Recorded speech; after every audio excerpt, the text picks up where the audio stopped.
Kebakaran dan Penyelamatan Kota Palembang, Bapak Darius. Selamat pagi Pak Darius. Kemudian juga narasumber kedua yaitu Asman K3 dan Keamanan PLN UID S2JB Bapak Ari Atmaja. Pak Ari, selamat pagi. Oke, mungkin bisa digunakan mikrofonnya. Baik. Nah, pendengar, ini penting sekali karena kita tahu sekarang sudah menjelang musim kemarau ya, atau paling tidak masa hari-hari tanpa hujan. Kondisi kering ini bisa memicu kebakaran, tak hanya kebakaran hutan dan lahan, tapi juga berpotensi terjadi di pemukiman warga. Untuk itu saya sudah mengundang dua narasumber saya ini nanti untuk berbicara banyak tentang upaya pencegahan kebakaran terutama di pemukiman. Nah, untuk Anda ingin berpartisipasi pendengar, Anda bisa menelpon di line telepon 0813 674 599. Nah, kita tahu kalau Kota Palembang ini kan padat ya, sudah mulai padat sebagai kota metropolitan, bahkan ada beberapa wilayah yang sangat padat sekali, bahkan rumah-rumahnya terbuat dari kayu, dan ini kalau terjadi kebakaran sepertinya sangat berpotensi untuk semakin parah atau merembet ke rumah-rumah yang lainnya. Tapi sebetulnya apa yang menjadi penyebab utama sehingga bisa memicu terjadinya kebakaran, Pak Darius? Assalamualaikum warahmatullahi wabarakatuh. Jadi pemicu kebakaran itu ya sebagian besar 90% akibat dari konsleting listrik ya Pak. Ya, konsleting itu ialah dari arus pendek. Jadi kita menghimbau kepada masyarakat kalau bisa menggunakan listrik itu jangan menggunakan satu colokan itu tiga seperti dispenser, seperti kulkas, kalau bisa itu jangan digabung. Jadi harus satu persatu karena beban listrik ke satu tempat nanti. Nanti kalau alat colokan dan kabel tidak standar nasional, itulah nantinya akan menguber dan menjadi kebakaran. Selain itu juga instalasi juga Pak, sering juga terjadi misalnya di atas plafon, bukannya seperti arus pendek juga. Maka kalau dihimbau pada masyarakat, kalau membangun rumah atau bangunan, semestinya gunakanlah alat listrik yang standar nasional. Termasuk juga colokan yang digunakan harus standar internasional Pak itu. Ya. Baik. Jadi konslet listrik ini berapa persen Pak kalau secara empiris terjadi di wilayah Kota Palembang, atau ada penyebab-penyebab lain? Penyebab utamanya ini Pak. Penyebab utamanya Pak memang listrik. Hampir 90% data kebakaran kita konsleting listrik. Entah itu dari alat elektronik, atau itu dari dicolokan sendiri, instalasi. Dan kalau untuk dari dapur, dari kompor masih terlalu kecil Pak, tidak terlalu besar ini ini untuk kebakarannya. Oke, jadi listrik, kemudian dari dapur itu tabung gas maksudnya Pak ya? Tabung gas itu enggak juga Pak. Enggak juga. Iya. Oke. Misalnya gas itu sudah dirancang oleh Pertamina kan aman gitu. Yang penting listrik kemungkinan listrik ya? Ya listrik Pak. Okay. Arus pendek dan ini instalasi. Instalasinya kalau sudah bangunan tua sudah kemungkinan juga kebakaran bisa. Oke, baik. Tapi sebetulnya ada hal-hal lain atau penyebab lain yang bisa menyebabkan percikan api kebakaran itu. Apa saja biasanya Pak kalau dari pengalaman? Ada Pak. Itu misalnya colokan kita longgar, makanya gunakanlah yang standar ini nasional tadi. Kalau colokan longgar, nanti percikan api kan nanti berbunyi, ada bunyi. Kalau tidak pas antara colokan dengan perangkat elektronik tadi, itu yang sering terjadi itu Pak. Termasuk juga dari beban. Bebannya kan numpuk nanti. Kalau itu harus pendek. Ya, itu dari colokan bisa, misalnya percikan listrik dari colokan yang kurang pas, itu bisa mengakibatkan kebakaran Pak, itu penjaga ininya. Oke, baik. Saya ke Pak Asman mungkin, Pak Ari mungkin. Pak Ari bisa menambahkan? terkait tadi yang dikatakan bahwa penyebabnya adalah arus pendek listrik. Baik, Mas Rocky, saya coba menyambung dari Pak Darius tadi. Memang kalau rekening listrik, sorry, arus listrik ini memang bisa menjadi pemicu kebakaran, termasuk juga dari sisi peralatan, Mas Rocky. Saya selalu menganalogikan seperti ini, Mas. Kalau kita memiliki kapasitas mobil 4 orang, itu jangan diisi untuk 8 orang. Seperti itu analoginya ya. Jadi bebannya itu. Betul. Jadi kalau misalnya kapasitas bebannya itu cuma untuk 2 colokan, tolong jangan ditambah jadi 4 colokan. Iya. Seperti itu analoginya. Nah, ini yang mungkin terus kita sosialisasikan kepada masyarakat bahwa hal ini menjadi penting. Ya, karena kenapa, Mas? Di dalam perencanaan pembangunan rumah ini kan terkadang untuk instalasi listrik itu bukan menjadi hal yang utama. Padahal secara sistem, secara penggunaan instalasi listrik itu cuma bisa dibangun 1 kali dalam 1 kali bangunan. Karena kenapa? Kalau kita mau merehab instalasi listrik itu bahkan butuh anggaran yang lebih banyak. Nah, itu kenapa pada saat perencanaan kita membangun sebuah gedung, sebuah rumah, itu harus benar-benar matang perencanaan instalasinya. Kenapa seperti itu? Contoh kecil, kita harusnya memasang rumah yang harusnya pakai kabel ukuran ukuran tipe 3x36. Iya.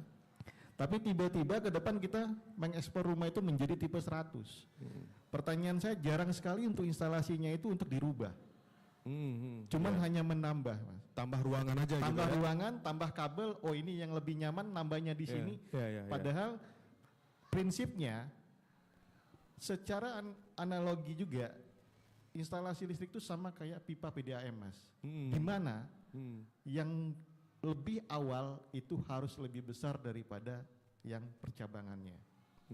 Kenapa? Karena kalau pipa air, arus yang mengalir di awal itu akan lebih banyak dibandingkan dengan arus percabangan. Bisa dibayangkan kalau misalnya di ujungnya percabangannya itu lebih besar sedangkan di pangkalnya lebih kecil. Apa yang terjadi, Mas? Pipanya akan pecah. Iya. Nah, seperti itu juga listrik. Kabel yang kita gunakan juga seperti itu. Jadi harus sama ya, atau minimal lebih besar gitu. Harus yang di awal, yang di pangkal dari sumber yang masuk itu harus lebih besar secara analogi. Apalagi terkadang kita hanya melihat kayak colokan listrik tuh. Kan di situ kadang-kadang tertulis 400 ampere kapasitasnya, yaitu colokannya. Sekarang kita balik tanya, kabelnya mampu nggak 400 ampere? Seperti itu.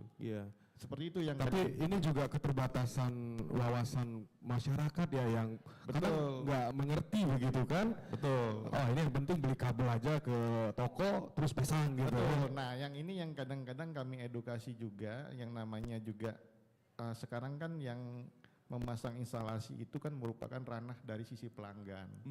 Nah, yang masang juga kami edukasi. Kami cuma bisa mengedukasi, Mas, tapi tidak bisa, maksudnya mewajibkan atau memastikan. Karena secara regulasi pun bahwa instalasi listrik itu memang sudah ada badannya yang namanya sertifikat layak operasi. Nah, cuman memang sertifikat layak operasi itu hanya instalasi yang tercatat. Apabila dia ada penambahan, maka kalau tidak salah di sertifikat itu tidak berlaku kembali. Nah, ini yang terkadang kami selalu edukasi ke pelanggan. Coba deh tolong kalau misalnya dalam membangun sebuah sistem perumahan itu direncanakan matang-matang seperti itu. Ya kan, kalau sekarang itu kabel yang paling besar itu kalau instalasi itu kalau nggak salah ada 2,5 mili. Nah, 2,5 mili itu lebih besar daripada 1,5 mili. Artinya apa? Andaikan nanti kita ke depannya akan ada penambahan pemakaian tenaga listrik, kita tidak akan merubah dari sisi yang instalasi di dalam betonnya. Seperti itu. Baik, saya ke Pak Darius kembali. Sepanjang tahun 2024 dari Januari hingga bulan Mei ini ada berapa peristiwa atau kasus kebakaran di Palembang, Pak? Untuk peristiwa dari Januari belum ini ada 47 kasus kebakaran, Pak. 47, Pak? Iya. Wah, banyak gitu, Pak. Jadi ada 26 kasus kebakaran rumah. Rumah. Ada 2 kasus kebakaran gedung. 3 kasus kebakaran gudang dan kendaraan 2 kasus, 14 itu lain-lain. Oke. Ya, jadi 47 kasus selama dari Januari sampai bulan Mei ini, Pak. Oke, kalau yang 26 rumah tadi di Kota Palembang ini di wilayah mana Pak? Atau menyebar atau ada banyak mayoritas di titik tertentu Pak?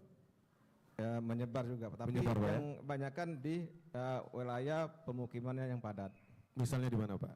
Daerah Kertapati, Kertapati, Tangga Buntung, Sembrangulu, Pak, ya? Ya, Iya, yang daerah ini ke 1 ilir, 3 ilir, yang apalagi yang rumah penduduknya padat banyak rumah kayu.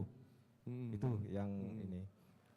Dan sekarang apalagi kita mau menghadapi musim kemarau ini, intensitas kebakaran pasti meningkat, terutama lahan nanti Pak. Lahan, Iya.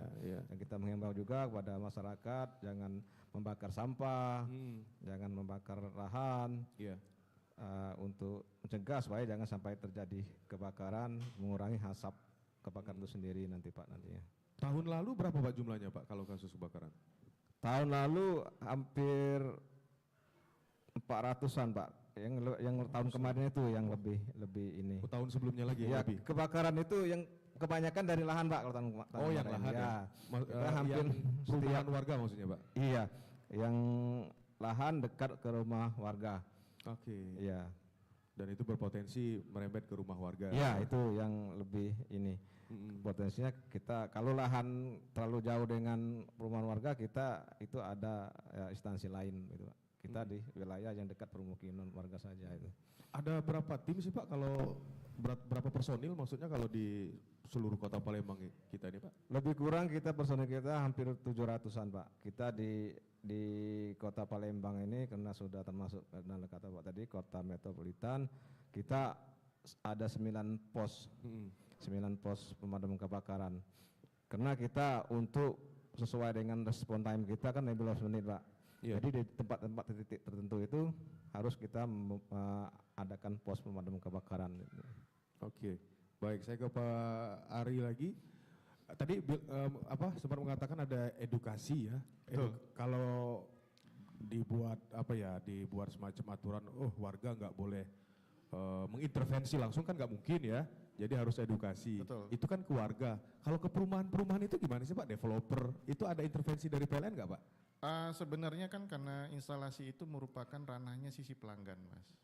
Mas Rocky. Jadi kami cuma bisa untuk mengedukasi, menyampaikan edukasinya seperti apa dan potensi bahayanya seperti apa. Seperti itu. Nah, memang kalau perumahan juga kami sebelum mereka mengajukan untuk pemasangan listrik selalu diedukasi. Brosur terus kami bagikan terkait dengan hal-hal yang dapat menyebabkan bahaya listrik, seperti itu.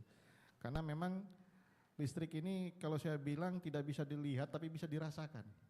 Iya Pak, iya bisa dirasakan sekali Pak. Betul Pak, dia dilihat nggak tahu tuh dia ngalirnya dari mana ke mana nggak tahu, tapi bisa dirasakan. Bisa dirasakan. Nah ini bahkan nggak terasa lagi Pak kalau udah kesentuh.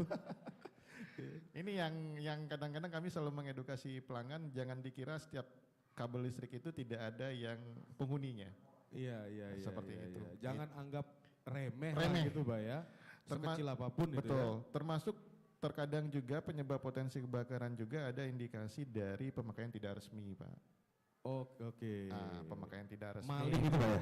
Saya tidak bilang maling atau apa, tapi pemakaian tidak resmi yang artinya pemakaian itu, Pak? yang bisa dibilang tidak sesuai dengan kaedah peraturan. Nah itu juga berpotensi menjadi penyebab kebakaran. Kenapa bisa berpotensi Pak? Karena biasanya kalau tidak resmi itu proteksinya nggak ada Pak. Seperti itu. Biasanya kalau kita di sisi PLN kita lebih mengandalkan proteksinya Pak. Seperti itu kayak ada MCB, terus juga mungkin kalau ada indikatornya biasanya KWH-nya bunyi seperti itu. Nah kalau yang tidak resmi kan tidak ada indikator apa-apa Pak.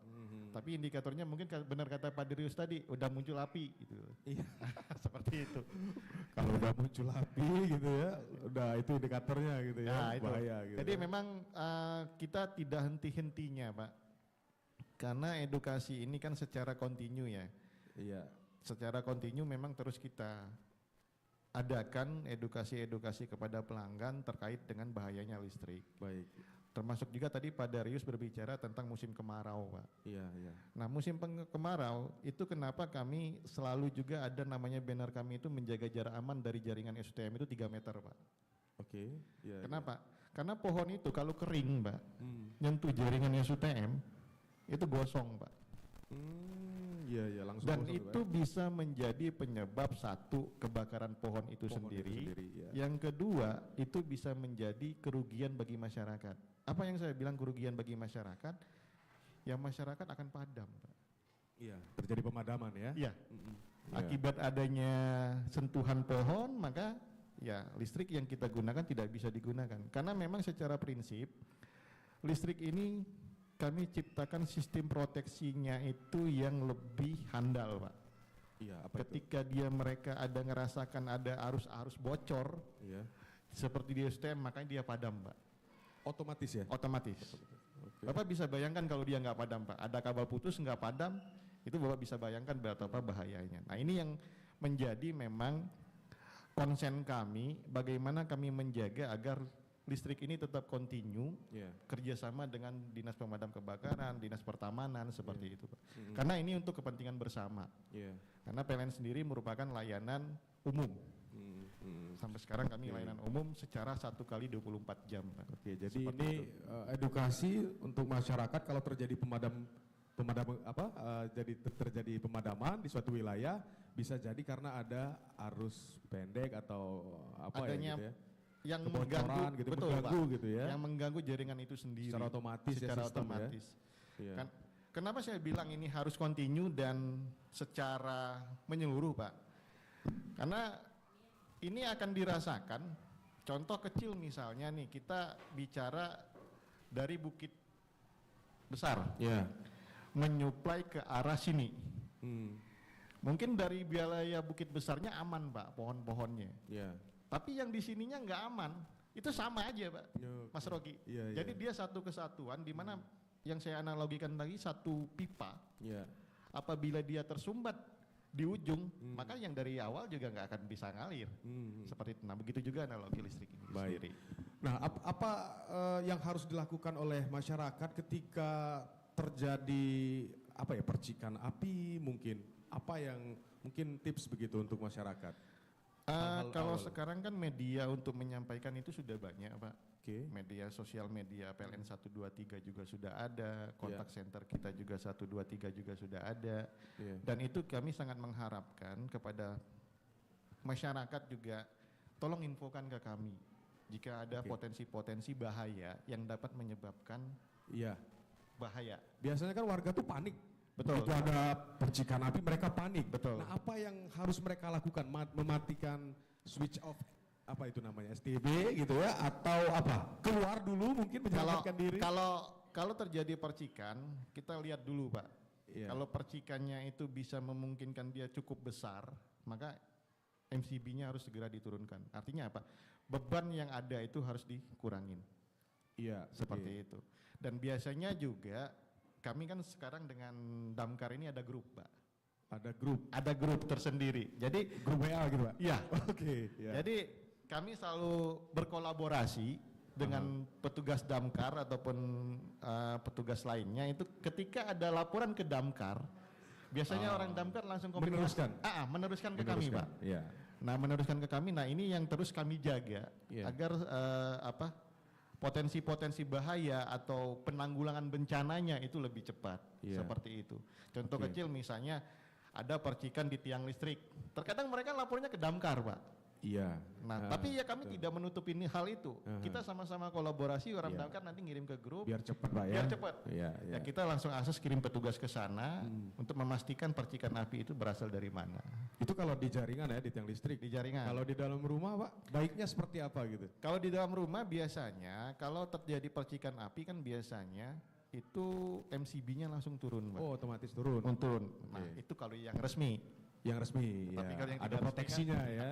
Nah, Iya. itu yang saya bilang, MCB-nya langsung turun. Iya, iya. Nah, prinsip MCB turun, ya kita harus mengedukasi lagi nih kepada Iya. pelanggannya, kepada Iya. masyarakatnya bahwa MCB turun itu bukan karena turun semata-mata. bisa saja dia kelebihan beban, bisa saja dia ada konsleting listrik, bisa saja ada hal lain yang bisa menyebabkan itu. Nah, ini yang harus memang kita edukasi.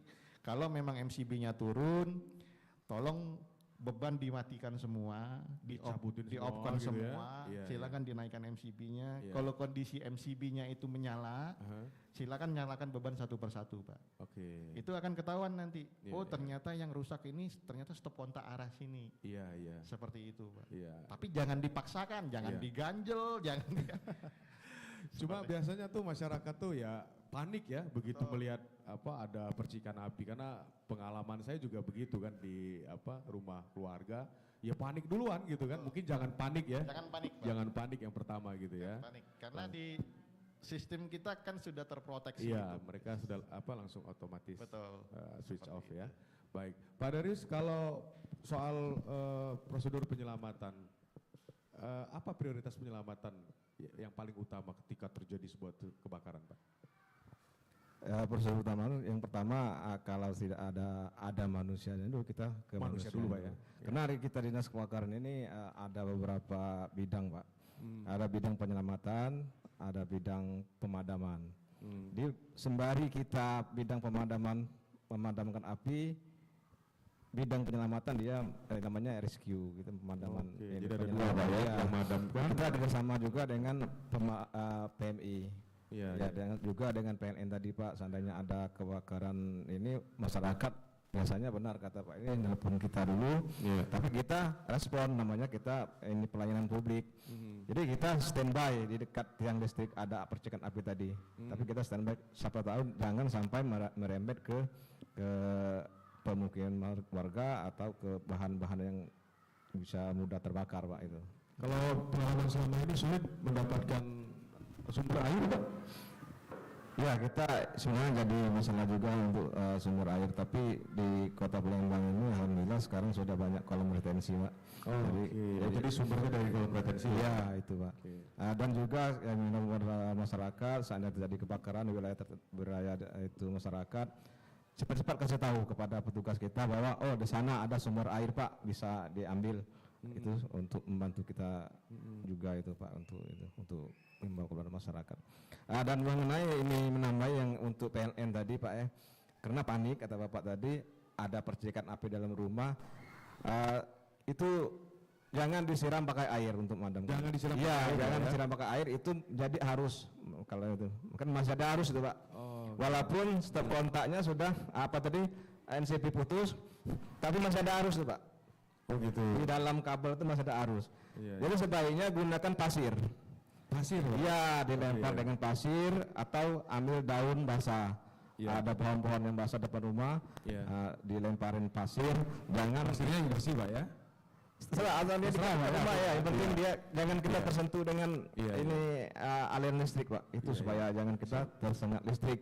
Iya. Jadi yang pertama sebaiknya kalau bisa gunakanlah alat pemadam yang modern, seperti APAR, alat pemadam api ringan. iya. Itu untuk pencegahan secara cepat, Pak, semestinya itu kita Sebaiknya minum. satu rumah ada APAR, Satu rumah itu sebaiknya ada APAR, Pak, itu. Baik. Baik, Bapak-bapak, kita istirahat dulu, nanti kita akan lanjutkan kembali dialog ini setelah yang satu ini. Dialog Tanggap Bencana RRI Palembang.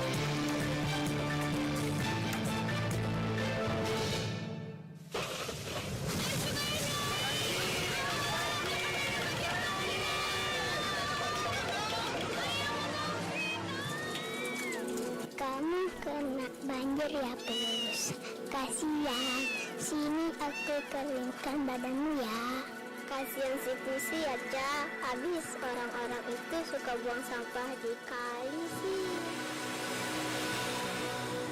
Teman-teman, kita angkut sampah ini yuk ke tempat pembuangan sampah. Jangan dibuang di kali seperti orang-orang itu. Ayo! Mereka masih kecil, tapi mereka sudah berpikir cerdas. Bagaimana dengan Anda? Pesan ini disampaikan oleh Radio Republik Indonesia.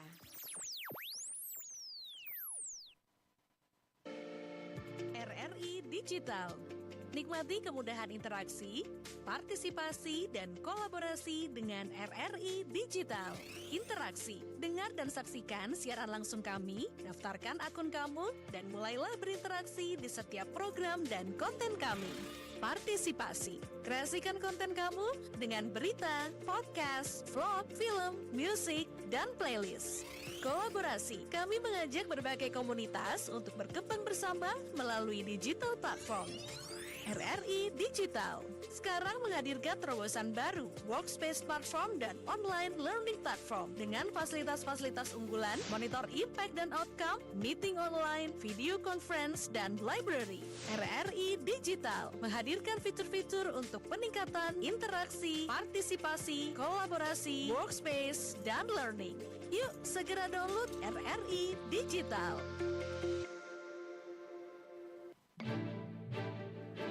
Anda masih bersama Dialog Tanggap Bencana RRI Palembang.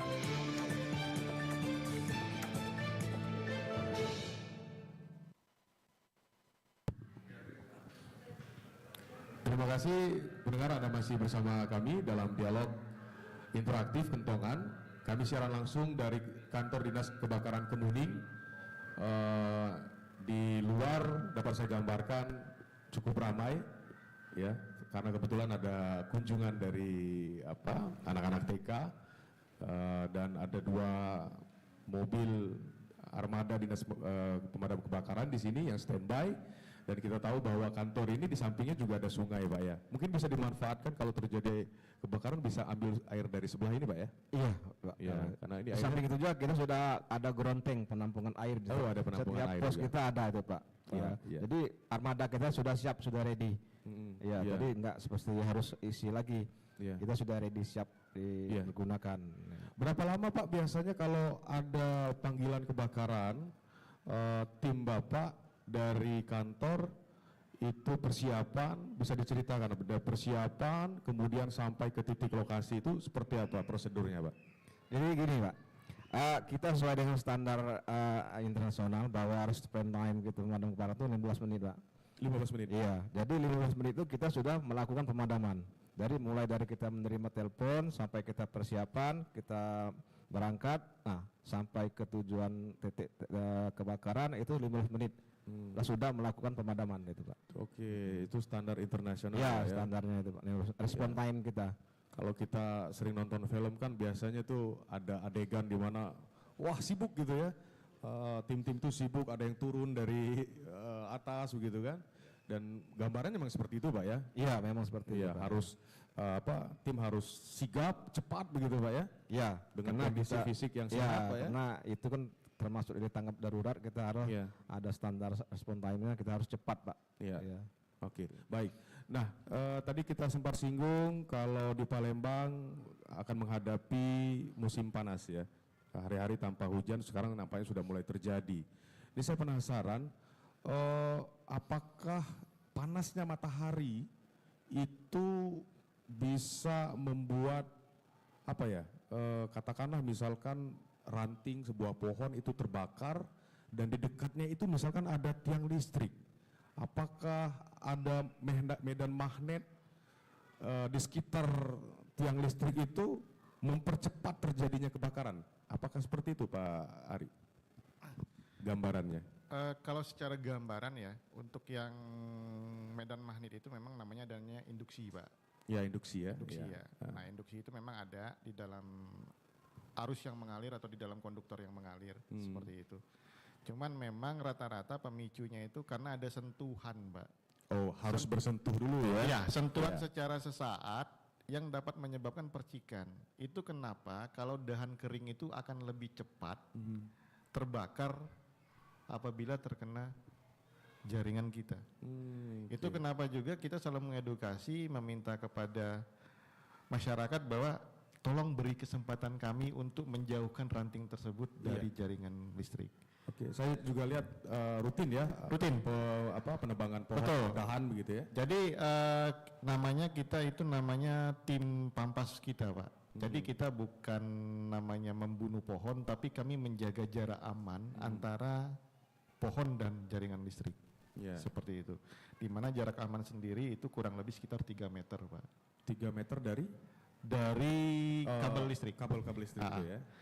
Jadi pada prinsipnya itulah yang paling aman terhadap jaringan kami. Amannya itu aman bagi masyarakat, aman masyarakat untuk menikmati listrik. Seperti itu. Karena memang terus terang hampir 70% penyebab padamnya atau gangguan listrik itu di Palembang ini disebabkan karena pohon. Itu kenapa tim kami itu tidak akan henti-hentinya secara kontinu juga untuk melakukan pemeliharaan tersebut. Itu karena pohon tadi yang bersentuhan tadi. Betul. Ya, harus pendek terus otomatis padam, Pak ya. Betul. Nah, kan terkadang masyarakat kan tidak memahami akan hal itu ya, apalagi kalau misalnya pohon-pohon produktif. Dan mereka tahunya, oh ini pohon saya ini udah lama nih nanamnya. Padahal kan kalau secara analoginya kita tidak meminta sampai titik ujungnya, tapi kami cuma minta jarak amannya sekitar 3 meter saja. Intinya seperti itu. Itu kalau pohon punya warga gitu. Betul. Ya kan memang pohon ini kan selaras juga dengan penghijauan kan. Kita tidak bisa menutupi akan hal itu juga, makanya kita saling menjaga, Pak. Artinya kami menjaga kontinuitas suplai listrik itu 1 kali 24 jam dengan cara memastikan bahwa jarak aman antara kabel dan pohon itu sekitar kurang lebih 3 meter. Nah, Pak Ari, saya penasaran tadi Bapak bilang dahan pohon menyentuh apanya, Pak, di atas itu? Kabelnya? Kabel, Pak. Walaupun posisinya kabelnya nggak terbuka, tersentuh juga berpotensi, Pak? Berpotensi, karena gini, bersentuhan itu kalau kabelnya yang isolasi, sama kayak apa ya saya bilang itu akan ada masa umurnya berapa kali disentuhnya, Pak. Iya. Seperti itu. Jadi kalau misalnya dia terlalu sering disentuh, makanya isolasinya akan bocor. Tapi sebetulnya kabel di atas itu ya terlindungi, Pak ya, tidak terbuka sebetulnya ya. Kalau yang di atas ada yang terbuka, ada yang terbungkus, Pak. Baik. Nah, ini yang memang kita selalu sosialisasikan bahwa bahaya listrik itu memang benar-benar ada. Intinya seperti itu kan. Makanya kami selalu tidak henti-hentinya ini kami selalu mengedukasi sekali lagi kami selalu mengedukasi kepada pelanggan bahwa bahaya listrik itu seperti apa. Apalagi terkadang ada namanya warga yang berusaha untuk motong sendiri, Pak. Nah, itu jangan kami harapkan kepada masyarakat, itu tolong jangan dilakukan. Bahaya itu, Pak? Bahaya. Apalagi dia dekat dengan jaringan listrik. Silakan berkoordinasi dengan kami, sampaikan keluhannya itu melalui PLN Mobile, kami akan tanggapi dan tim kami akan membantu di situ. Itu lebih aman. Baik. Lebih aman. 70% pemadaman itu terjadi karena pohon, Pak ya? Betul. Sisanya apa, Pak, boleh tahu? Sisanya ada beberapa jenis, Pak, kayak force major ya. Misalnya ada tiang ketabrak mobil, seperti itu. Ada juga peralatan kita yang mungkin sudah beroperasi cukup lama, diganti yang baru. Yang baru, seperti itu, Pak. Itu. Baik. Ada juga ya bisa juga hewan, Pak. Hewan ya? Ya, hewan memang ada beberapa catatan kami memang yang cukup ini kayak monyet, tupai. Itu kecil-kecil cabai rawit, Pak, itu bisa bikin heboh masyarakat satu kampung itu. Iya. Kecil-kecil tapi heboh. Itu bikin heboh, Pak. Karena kadang masyarakat kok tidak percaya, ini kok tupai bisa madamin listrik satu jalur gitu lah.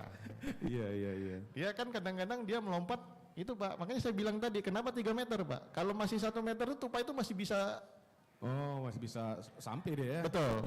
Sedangkan di situ kan ada namanya pelindung kabel itu namanya isolator, Pak. Itu terlindung memang. Tapi kalau dia menyentuh besi yang ada di bawahnya itu selesai tupai itu padam pasti, Pak. Padam pasti otomatis, Pak. Otomatis, Pak. Terjadi ledakan, padam langsung. Seperti itu. Baik.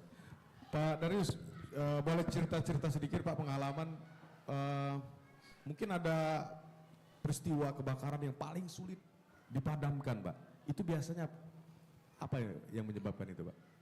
Biasanya yang paling sulit itu, Pak, kebakaran bahan B3. Apa itu, Pak? Bahan B3 itu minyak. Oh, minyak. Iya. itu selesainya sulit itu Pak. Karena bahan B3 itu kalau kebakaran dia harus menggunakan alat pemadam yang modern sebenarnya PUM. Karena harus sesuai dengan segitiga api, kita harus menutup udara. Segitiga api itu apa Pak? Segitiga api itu jadi udara, Ya. bahan udah terbakar, Ya. itu panas. Oke. Ketiga bahan inilah pemicu terjadi kebakaran. Kalau tidak ada udara, tidak mungkin terjadinya ada api. Itu segitiga api Pak. Dan juga permukiman yang padat Pak. Itu yang padat itu sulit Pak ya? Ya, karena Aksesnya Pak ya? akses, selain itu juga ya kami menghimbau kepada masyarakat, berilah leluasa untuk anggota kami melakukan pemadaman. Kadang-kadang tuh banyak masyarakat yang mau nonton Pak selfie. Pengen nonton juga Iya. selfie gitu Jadi Pak ya. Orang sibuk dia sibuk juga. ya, gitu, ada ya. sibuk juga. Ya, malahan ada yang ambil selang kita untuk memadamkan sendiri. Nanti jadi kita nggak maksimal untuk Iya, melakukan iya, pemadaman. Percayakanlah Ya, percayakanlah kepada tim ini. Pak ya gitu. Karena kenapa Pak? Dalam pemadaman itu risikonya tinggi Pak. Ya. Iya, mereka tidak tahu mungkin ada bahan material seperti genteng yang untuk dari atas, termasuk listrik. Kadang-kadang kebakaran itu listrik belum mati, kabel sudah putus, jatuh ke bawah masih apinya Pak. Maka kita kerjasama dengan PNN, ada MOU, apabila terjadi kebakaran kita langsung kontak dengan pihak PNN minta padamkan wilayah yang terbakar itu Pak. Oke, ya untuk meminimalisir Pak ya. Iya. Kemungkinan-kemungkinan. Baik. Saya kembali ke Pak Ari. Pak Ari, apa pelanggaran-pelanggaran yang sering dilakukan itu atau yang terjadi itu apa saja Pak? Kalau pelanggaran sih Yang berhubungan dengan ya apa yang kita bicarakan Kebakaran juga, ya. kebakaran gitu Pak. ya pemakaian yang tidak resmi, Pak. Tidak resmi tadi. Tidak resmi ya. Artinya Contohnya gimana sih Pak? contohnya Tidak resmi gini. Mungkin ada pemakaian yang kayak ruko, toko lah, atau warung yang tidak mau pasang listrik secara resmi tapi nyantet langsung di Oke. jaringan kabel kita. Nah kan biasanya itu kan tidak ada proteksinya Pak. Dan itu juga tidak ada pengamannya sehingga biasanya kan kalau yang tidak resmi itu kan yang penting nyala. Ya. Yang penting nyala. Nah itu sangat berbahaya Pak. Dan untuk itu makanya kami himbau kepada masyarakat, silakan berkoordinasi, sekali lagi silakan berkoordinasi dengan PLN apabila membutuhkan listrik Pak. Karena kita sendiri banyak layanan-layanan yang bisa kita layani kepada masyarakat, termasuk juga mungkin dia butuh cuma 2 hari atau 3 hari, itu semuanya sudah ada Pak di layanan kita. Iya. Jadi cukup mereka mendaftarkan aja pihak PLN Mobile, nanti petugas kami langsung menghubungi, seperti itu. Jadi memang yang pemakaian listrik tidak resmi ini sangat-sangat dihindari. Selain dapat menyebabkan potensi bahaya, itu juga dapat kalau dari sisi hukumnya memang ada unsur pidananya. Nah, yang ini yang memang kami juga terapkan kepada masyarakat bahaya-bahaya tentang pelanggaran tentang pemakaian listrik tidak resmi. Berapa banyak Pak pelanggarannya kalau di persentase Pak? Kalau persentase pelanggaran itu kalau dari sisi banyak jumlah pelanggan ya, kurang lebih mungkin sekitar 1% ada sih Pak. 1% Pak 1% ya? ya. Tidak terlalu banyak sebetulnya. Tidak terlalu banyak, cuman memang ada bermacam kriteria yang menyebabkan mereka memakai tidak resmi. 1, mereka tidak memahami. 2, memang mereka juga memang sudah mempunyai niat seperti itu. Nah itu yang menjadi penyebabnya. Seperti itu Mas Oki. Baik. Kalau apa upaya untuk memperbaiki kabel Pak, karena ya banyak kabel yang juga sudah tidak kencang lagi begitu Pak di beberapa wilayah. Itu ada upaya nggak sih dari PLN Pak? Kalau perbaikan kita terus lakukan secara kontinu Pak. Upaya-upaya perbaikan itu kita lakukan secara kontinu. Itu kenapa namanya pemeliharaan tetap kita jalankan. Tapi memang ada namanya skala prioritas. Karena tidak semuanya kan bisa kita layanin dalam jangka waktu misalnya 1 tahun atau 1 bulan seperti itu. Tapi ada skala prioritas mana saja yang harus kita dahulukan seperti itu. Nah, terkadang juga ini yang masih menjadi problem juga. Masyarakat itu kadang-kadang melapornya tidak resmi, Pak. Melaporkan ke sisi orang yang ahli yang tidak memahami sehingga membuat kabel itu menjadi rendah. Oh iya. Nah, ini yang menjadi PR kami. Itu kenapa kami mengedukasi juga kepada pelanggan yang kaitannya ke listrik tolong laporkan kepada PLN. Iya. Jangan kepada siapapun. Karena mungkin kami akan punya perencanaan mungkin di sini kabel di sini sudah terlalu rendah. Kami akan ganti kabelnya. Kami akan tambah sisip tiangnya seperti itu. Upaya mapping itu terus dilakukan Pak? Terus Pak. Per wilayah, ini ada Terus. ada potensi ini Terus. gitu Pak ya? Terus Pak. Jadi kita ada namanya tim K3. Tim K3 itu kerjanya tiap hari itu inspeksi Pak. Jadi dia memotret potensi-potensi bahaya yang dapat menyebabkan.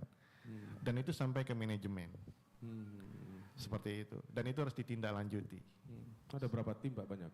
Satu unit ULP itu ada 1 tim, Pak. Dan mereka bergeraknya itu setiap hari. Setiap hari ya? Setiap hari. Mobile Pak ya? Mobile. Nah, terkadang juga kami juga mengharapkan adanya laporan dari masyarakat juga, Pak. Karena belum tentu kami bisa menjangkau secara keseluruhan. Artinya apa? Ya masyarakat juga di sini kami harapkan peran sertanya. Peran sertanya apabila melihat potensi-potensi bahaya. Oh Pak, ini tiangnya udah miring nih Pak.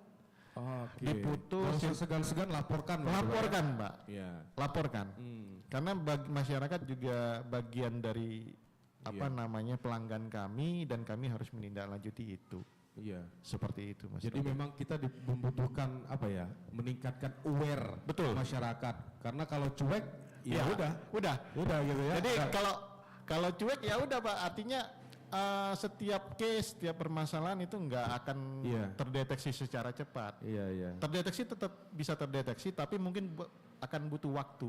Iya. Seperti itu. Oke, baik. Bapak-bapak ada pendengar yang ingin bergabung? Kita coba sapa. Halo, selamat pagi. Udah siang ya mungkin ya, pagi menjelang siang. Selamat pagi menjelang siang. Halo. Iya. Putus ya. Baik. Untuk Anda pendengar, kita masih ada sisa waktu sekitar 15 atau 10 menit lagi. Masih ada kesempatan untuk Anda yang ingin bergabung di 0813 674 88 599. Nampaknya ada suaranya. Halo. Selamat pagi. Tidak ada ya. Oke. Baik. Nah, menarik. Halo. Iya, halo. Selamat pagi, dengan Bapak siapa? Halo? Iya, halo, selamat pagi. Selamat pagi, sudah bergabung Pak. Suaranya bisa didengar, dengan Bapak siapa, di mana? Halo, saya Dimas di Piknik. Iya. Halo Pak? Yang ingin saya tanyakan, begini ya Mas, biasa betul kalau... Iya, putus-putus ya. Biasa tuh. Oke, nanti disambung kembali Pak. Karena putus-putus juga tidak bisa memahami apa yang ingin disampaikan. Nah, menarik Pak Ari dan Pak Darius tadi, sebetulnya apa yang disampaikan oleh Pak Ari tadi menambahkan bahwa memang jangan cuek lah ya. Masyarakat ini harus punya rasa memiliki, peduli gitu ya. Karena ada sesuatu yang bahaya seperti tadi, tiang listrik yang sudah mulai miring atau itu harus dilaporkan. Kemana melaporkannya Pak? Kalau sekarang itu kan layanan kita sudah banyak Pak. Ya. Namanya ada PLN 123. Bisa dari situ Pak ya. Bisa jadi dari PLN Mobile. Ya. PLN Mobile itu merupakan satu kesatuan dari semuanya Pak. Oh. Pasang baru, tambah daya, semuanya ada di situ. Termasuk Bapak menyampaikan keluhan-keluhan juga bisa dari situ. Direspon nggak Pak? Pasti direspon. Direspon Pak ya. Karena memang itu justru yang tidak bisa termonitor itu kalau Bapak langsung menyampaikan ke personnya Pak. Iya. Jadi Bapak tidak punya nomor lapor. Iya. Dan hanya yang tahu itu antara Bapak dengan orangnya. Oh iya, iya. Tapi kalau Bapak melalui PLN Mobile, Pak, itu ada nomor lapor, Pak. Dan itu tercatat, Pak. Ada nomor lapornya ya. Betul. Kode. Jadi itu bisa kapanpun kita mau telusuri Bapak ngelapor itu bisa tahu di situ, Pak. Oke. Dan itu juga bisa dimonitor sampai ke PLN pusat. Iya. Apalagi sekarang kan semua orang udah punya gawai, tinggal download aja gitu di Play Store, dan di situ langsung Bisa. semuanya ada gitu ya, Ada, iya. laporan. Bisa ambil gambar juga Pak? Bisa. Sekarang juga ada namanya, kita lagi menggalakkan namanya catat meter sendiri, Pak. Iya. Namanya Swakem. Itu periode pencatatannya dari tanggal 23 sampai Iya. dengan akhir bulan. Iya. Jadi Bapak kalaupun mau mencatat itu, misal Bapak mau keluar rumah nih, mau ditinggal rumahnya, ya udahlah saya tanggal 25 nih catat dulu deh yang punya saya. Baik. Bapak foto pakai aplikasi di PLN Mobile, ada namanya aplikasi Swakem, Bapak foto langsung Bapak entry angkanya berapa, Iya. estimasi untuk bayaran bulan depan tuh udah tahu berapa, Pak. Oke, baik. Seperti Baik, Pak Ari dan Pak Darius, kita sapa dulu pendengar yang ingin bergabung. Selamat pagi menjelang siang. Halo. Ya, silakan, dengan siapa? Bapak atau Ibu? Halo. Halo. Ya, dengan Bapak siapa di mana, Pak? Saya Dimas di situ. Oke, silakan Pak dengan pertanyaannya. Oke, saya mau bertanya sama PLN Bu. Saat ini kan lagi misteri hajatan seperti biasa ini. Biasanya kalau sudah hajatan, tiba-tiba mesti yang kadang-kadang itu dari rumah, rumah itu kadang menambah daya uap. Itu tuh kadang-kadang itu baik Pak. Itu dicoba langsung dari tiang itu seperti apa ya Pak? Ada sanksi kita tuh ada bahaya yang nanti dari mencuri listrik tersebut Pak. Yang itu aja Pak pertanyaan saya. Ya Pak. Halo Pak, mohon maaf tidak bisa mendengar secara jelas apa yang ingin disampaikan. Mungkin disambung lagi, tapi kita sudah di penghujung dialog ini. Saya ke Pak Darius lagi, Pak. Pak Darius, personil di sini kan banyak, Pak ya. Ya, mereka ini harus sehat-sehat dan tetap positif agar bisa sigap dan cepat, Pak ya. Apa upaya-upaya dari dinas Bapak untuk tetap membuat mereka tetap fit begitu dalam menjalankan tugas? Ya, kita namanya ada program senam pemadam namanya. Jadi kita anggota kita setiap minggu itu diadakan senam untuk kebugaran, Pak. Jadi supaya mereka fit. Ya harus fit, ya, Pak. Nah, mungkin Pak. tiba-tiba ada itu loyo gitu kan. Iya, Pak, benar-benar. Jadi itu krusial juga kan, Pak? Iya, Pak. Iya. Jadi anggota kita harus benar-benar fit. Masalahnya kita tuh ekstra keras. Iya. Ya, apalagi kalau pemadamannya lebih lama, lebih dari 2 jam itu terkuras tenaga, Pak. Memang jadi harus fit gitu. Maka sering olahraga kita setiap minggunya ya. Baik. Oke, masih ada yang ingin bergabung mungkin mendengar? Saya kasih kesempatan terakhir di 0813 674 88599. Ya, kalau tidak ada kita kasih kesempatan ke Pak Ari Atmaja. Silakan Pak, mungkin closing statement, ada imbauan mungkin atau tips untuk masyarakat terkait bagaimana mitigasi bencana kebakaran, Pak. Baik, mungkin ini himbauan kami dari PLN ini menghimbau kepada masyarakat di dalam penggunaan material listrik agar menggunakan material yang standar seperti itu. Dan diharapkan dalam penggunaannya juga dibutuhkan perencanaan yang matang sehingga kedepannya itu tidak berpotensi terhadap bahaya. Selain itu juga kami menghimbau kepada masyarakat bahwa listrik ini memang menjadi hal yang utama. Apabila padam, ini akan menjadi berdampak kepada masyarakat umum. Itu kenapa kami menghimbau kepada masyarakat agar setiap pemilik yang memiliki tanam tumbuh itu kami harapkan untuk merelakan apabila tim kami itu memampas menjaga jarak amannya kurang lebih sekitar 3 meter. Lebih kepentingan masyarakat. Lebih kepentingan masyarakat. Itu juga yang menjadi prioritas kami terkait dengan keamanan, keselamatan ketenaga listrikan. Terus yang ketiga, Mungkin kami menghimbau kepada masyarakat juga tidak henti-hentinya tolong menjadi tim kami. Iya. Masyarakat juga kami bisa bilang menjadi tim kami. Apabila ada melihat kondisi-kondisi potensi bahaya, tolong dilaporkan ke kami, Pak. Jangan sampai sudah mendapat korban jiwa baru dilaporkan. Hal ini tentunya sangat membantu kami dalam merencanakan, mengevaluasi atau memitigasi potensi-potensi bahaya yang ada. Mungkin itu saja Mas Rocky yang kami himbau kepada masyarakat terkait dengan bahaya tentang listrik ini. Baik, terima kasih Pak Ari, dan ke Pak Darius, closing statement-nya ada tips atau imbauan kepada masyarakat, Pak? Silakan. Ya, ada himbauan dari kami dari Damkar. Jadi sebelum kita kepada masyarakat, sebelum kita meninggalkan rumah, harus periksa dulu alat-alat yang bernyangkut dengan listrik yang tidak standby 24 jam seperti TV, AC, kipas angin, itu benar-benar harus dicabut, Pak. Jangan di standby-kan kabelnya masih tercolok. Itu masih ada arus untuk ini tersambung, Pak ya? Iya, untuk kemungkinan kebakaran. Termasuk ini kompor, kalau kita aktivitas misalnya nanti rumah diperiksa dulu, jangan sampai terjadi kebakaran. Dan kepada masyarakat, jangan takut-takut menghubungi kita, Pak, kalau terjadi kebakaran. Jadi di sana kadang-kadang masyarakat takut mungkin ada biaya. Itu tidak ada sepeser pun biaya yang kita pungut. Kita memang benar-benar melayani masyarakat. Jadi silakan. Misalnya kita lagi lewat melihat ada kebakaran dekat rumah tetangga, langsung telepon dinas pemadam kebakaran. Kita langsung kita respon, Pak, itu, Pak. Ya, ada nomor daruratnya, Pak ya? Ada 312-011, Pak.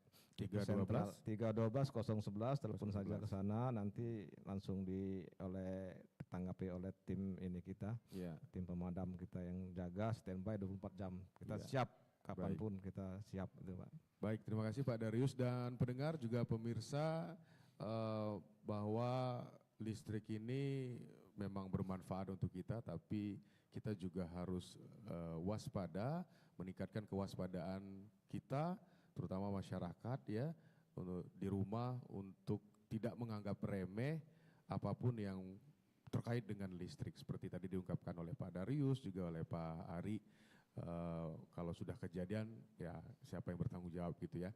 Nah, semoga apa yang kita bicarakan ini bermanfaat untuk Anda semua pendengar. Terima kasih kepada yang punya tempat ini, Pak Darius, Kepala Pos Merdeka Dinas Pemadam Kebakaran dan Penyelamatan Kota Palembang. Kemudian juga Bapak Ari Atmaja, Asman K3 dan Keamanan PLN Unit Induk Distribusi S2JB. Terima kasih Bapak-Bapak.